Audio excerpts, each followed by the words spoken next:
Hello! My name is Odysseus Prometheus III, and welcome to Pokemon Fire Red, and, I kinda messed up, guys.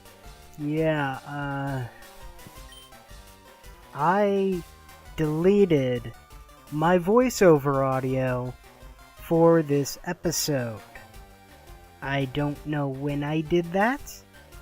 I don't know why I did that. I guess I thought it was a different file, older audio file that I didn't really need anymore. But anyway, so I had some points here and there in the video, but it was mainly just me kind of talking about my recording schedule for some reason. Like, that was the main topic. Now, as usual with the series, it's kind of honesty, the Let's Play. But, when I recorded this, it was weeks ago. Like, I recorded this episode sometime in June. Yeah. And I haven't recorded anything for Pokemon since. Anyway, so I'll need to start doing that again, but I talked a bunch about my recording schedule for some reason, and like divulged that Undertale had been done for weeks. I finished Undertale maybe 2 weeks after my channel started. Yeah, that's how long I planned ahead for Undertale.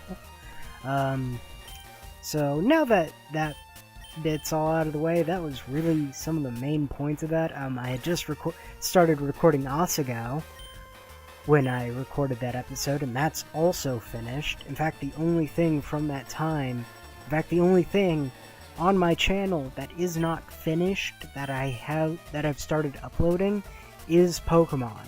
Asagao's finished. It was finished like 4 days after I made this episode. The Beginner's Guide is finished. I did all of that in one sitting, which I'm not going to talk about that anymore because I don't really want to spoil it. But anyway, that's really all the points that I can remember from this episode from when I recorded it. So, instead of talking more about this episode, I'm going to talk about Pokemon Go.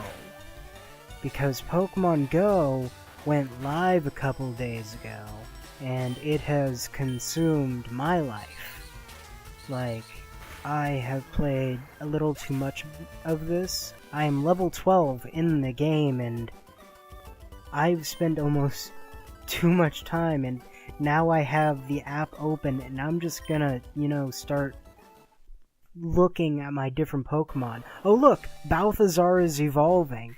Isn't that's actually really cool, because having a Blastoise is awesome, but also, guess what the name of my Squirtle in Pokemon Go is? You guessed it.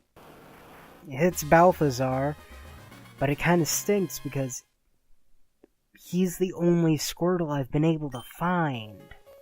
Like, I've seen them on my radar so far. I've seen a bunch of them, but I can never find them. They're always, like, too far away, or they just disappear off the radar a short time after I see them. The stuff like that. But yeah, I have my Squirtle, Balthazar. I have an Ivysaur, which I found in the wild after finding, like, 5 Bulbasaur. But I have an Ivysaur, which is named as the same thing as Caterpie in this, because I apparently can't come up with original names. But anyway, her name is Beatrix, yes. I'm just going through my favorited Pokemon right now, and there are some Pokemon that should be favorited that aren't. Anyway, next up is a level... I don't know why I was about to say level. You don't need to know the combat power except for the strongest one. But anyway, I have an Oddish. That's pretty cool, I guess. I don't know why it's favorited anymore. And then I have my Venonat, who I've been trying to get to be a Venomoth, because I really want its name to carry weight, and its name is Mothrak, which, for those of you who don't know, is a reference to the game Borderlands, and technically Borderlands 2 with Son of Mothrak, but anyway. It's an optional boss in Borderlands, and there are these creatures called Rak in Borderlands, these flying things that live in another creature. We don't need to get into it. There are flying things, and there's a giant one, and it's called Mothrak, which is a reference to Mothra, the kaiju. I believe that is actually the correct term. The kaiju from, like, the different Godzilla. Wow. The kaiju from one of the kaiju from the different Godzilla movies. I could not think of his name. Like, I sat there for a couple seconds, like, you guys aren't gonna see it, but I was there just, like, staring blankly into space, trying to think of Godzilla's name. Anyway, next up, I have a Pikachu, which is awesome. He's my little Pika-Pal. He's adorable. It's great. And I got him in a forest. Because I live next to not next to, nowhere near next to, but I live not too far from an arboretum. I went there today. It was nice. I found a bunch of Pikachu, and now I'm close-ish. Like, probably less than halfway, but far closer than I was to having a Raichu. Anyway, and then I have a Beedrill, who's favorited. I don't know why Beedrill's favorited. He's cool, but I don't know. I've used him in a gym battle once, which I'm going to go on my first tangent, or probably fifth. Anyway, this reminds me of gym battles. Okay, gym battles. Gym battles have been kind of annoying. Now, it's not because I can't beat them, because the top guy that I have has no trouble beating gym battles by himself. And I'll get to him later, but anyway, the problem that I have is that I keep coming across a glitch.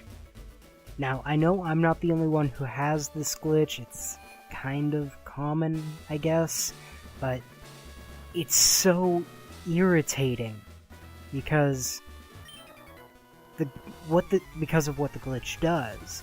You fight a gym, and when you get to the last Pokemon, whether that be the first Pokemon you fight or the 5th Pokemon that you fight, it doesn't faint. It keeps 1 HP, and no matter what you hit it with, it will not faint. And it is so irritating. For the first, 2 days, I couldn't even beat a single gym. So I couldn't take over any gym, so I couldn't get any of the bonuses for that. Not that any of the bonuses that I've gotten from them have been consistent. At most, I've been able to carry 2 gyms for a couple of hours. But anyway, I would do this, and when I finally got one to work, it was great, but I still have the problem, and I go into gyms not knowing if it'll work or not, and it's one of my 2 biggest issues right now with Pokemon Go. That and the server problems. If you know a lot about Pokemon Go, you know that we've been having a lot of server problems because so many people are on the servers. This actually seems to have been getting fixed, is the thing, because today and the day before, I had, comparatively to the first 2 days that I played this, or 3 days, I don't remember when this game came out, to be honest with you guys, but anyway, or 5, I need to stop guessing. Anyway, yeah, to the first few days that I had the game, there were some points where I couldn't get on the servers at all for hours. And now, for the past 2 days, especially today, I didn't have any trouble at all. So they may have already fixed the server problems, or at least a lot of the server problems, at the very least in my area, which I'm grateful for. Anyway, but yeah, if they could fix the gym glitch so I can consistently go to, like, I don't know, it's less than a mile from my house, which is really nice, one of the closest gyms, and there's another one, like, right next to it that I can get to pretty easily. If I can just, like, go there so I can just demolish anyone there and just put my Pokemon there so I can keep getting bonuses, that'd be great. Anyway, I'll go back to talking about my Pokemon. Oh, we are halfway through the episode. Great. Okay, so talked about Beedrill. Next up is Ponyta. Ponyta is the first one of this group that I got from an egg. Which brings up another tangent. I love the egg system in this game. Now, for those of you who don't know, you go around to these things called Pokestops, which are like signs, landmarks, statues, things of that nature. They're marked on your in-game map, which is like, it's just a map of where you are. Like, I see myself in my house, or my character standing on a house shape. Anyway. So yeah, I go and you go to a Pokestop and you activate it and you get Pokeballs, items, or eggs. Or eggs. Not just or. And I usually like have maxed out eggs, but I hatched a few recently and it's been a little while since the last time I went to a Pokestop, so I have 7 out of 9 total possible eggs at the moment, and only 2 incubators, one of which is about to break, so I'm gonna have to slow down with getting eggs, I guess, except you don't get to choose what you get from Pokestops anyway. But yeah, I love the egg system in this game because of the fact that you can get, it seems like, anything. Like, I guess I'll jump ahead a little bit with some of these because some of these will appear. I have gotten a Ponyta, a Growlithe, a Psyduck, let's see, what were some others that I got from there? Right, and a Diglett and a Magikarp. I got all of those from different, and a Krabby. I got, did I say Staryu? I probably missed Staryu. Sorry, Staryu. You're not in one of my favorites. Anyway, so I've gotten all of those different Pokemon from eggs, and it's just, I love doing it so much because you have no idea what Pokemon you'll get. There is actually one other Pokemon that I haven't mentioned, and I'm still saving that one for the last because I want to build up to my strongest Pokemon and reveal it. So yeah, I got my strongest Pokemon from an egg, and I had to walk 10 kilometers to freaking open this thing. Yeah, 10 kilometers to open an egg. Because you have to walk real world distances to open the Poké-Eggs. And you only get progress on them if they're in incubators. And you can only get incubators outside of one of them from either leveling up or buying them with real world money. Now, I've gotten 2 from leveling up, but I didn't get one for my most recent level 12. At least I don't think so. You know what? I'm going to check that. No. I did not get an incubator. An incubator for level 12. Anyway. So, and all the ones that you buy and get from levels break after 3 uses. Yeah, so you have to kind of be careful with it. Anyway. Yeah. Walked 10k with that. I don't remember what I was talking about. I really like the egg system because you can get anything from it. I think that was the whole point of that entire story. Yeah, next up is an Eevee that I have, which I had 3 Eevee. One of them evolved, I'll get to her later, but I have 2 left, and I'm just kind of saving up, hoping that I don't get the same evolution again, because I want to, get the other ones, and not have just 2 or 3 of the same exact Pokemon, because, having duplications isn't that great in this game. But one thing that's cool is that you can transfer your duplicate Pokemon, or any Pokemon. It doesn't have to be a duplicate. But anyway, you can transfer these Pokemon. You transfer them to the professor, but the situation is you're releasing them more or less, because you can't get them back. That's why I say release it. But anyway, so you transfer the Pokemon, and in return you get a Pokemon candy of that type. Now the Pokemon candies are what allow you to power up along with Stardust, or evolve your different Pokemon. No matter what Pokemon you send to the professor, you get 1 candy of that type, unless if maybe it's a 3rd form. I don't really know. I've only sent 1st and 2nd forms to... No, wait, no. I have sent a 3rd form, because I had a Pidgeot, got a far better Pidgeot, and transferred my previous Pidgeot. And I still only got 1 candy, which is kinda stupid. Anyway. Next up is Psyduck. He's cool. It's a Psyduck. That's all. Growlithe. When I got Growlithe earlier today, in fact, hatching him from the egg, and by the way, I don't know what I was about to say there. Anyway, hatching him from the egg, I got super excited because it's Growlithe.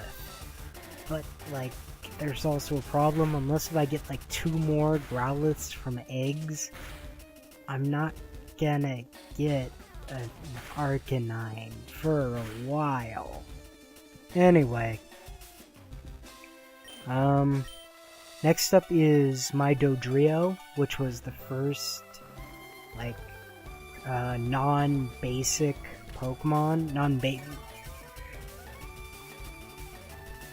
It was the first fully evolved Pokemon that I found in the wild. It's really cool. I named him Cerberus, as a pun on Burb and Cerberus, in case if you couldn't figure that out. Next is my Raticate, who is pretty freaking strong for just a Raticate. Like, seriously, 408 CP. I know if you don't know anything from Pokemon Go, that doesn't make a lot of sense, but I'm running out of time. 408, especially for Pokemon like Eradicate, it's kind of a lot. Next up is my Pidgeot, named Lilith. Another Borderlands reference. And by the way, my Eradicate's name was Krieg. Another Borderlands reference. Specifically Borderlands 2. But anyway, next up is a Pinsir that I found earlier today. He is the 3rd strongest Pokemon that I have, and took a good bit of trying to catch. And then is my 2nd in command, my 604 CP Vaporeon, Felicity, who is a reference to Borderlands pre-sequel. You can see a pattern, can't you? Yeah, I think I may have sped through those a bit fast, because now I have, instead of like 3 minutes left, I have like 2.5 until the video itself is done. Am I still fighting? Yeah, I'm still fighting Lieutenant Surge right there. Anyway, so the last one, oh look at that, I accidentally went into that menu. Why did I just say that and not talk for a few minutes? Okay, seconds, not minutes. What am I talking about? Okay, so the last guy with 1,099 combat power is my Snorlax Behemoth, which is slightly ironic because he's extra small. He's little. In the weight category, not the height, if you know what I'm even talking about. Wait a second. Huh. Wait.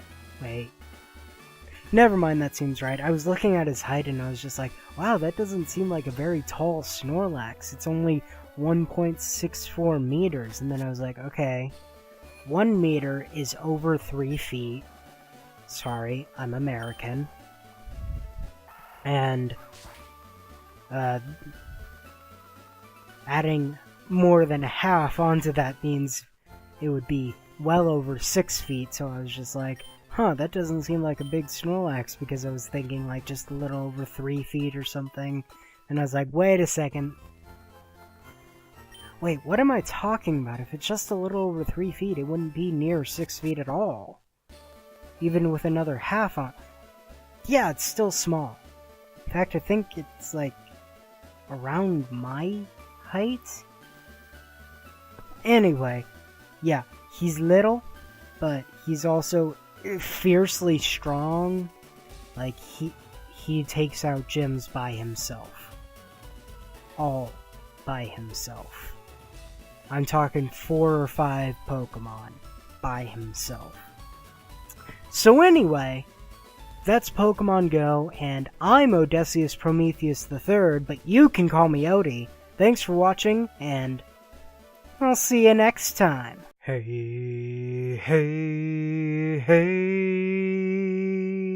you should subscribe.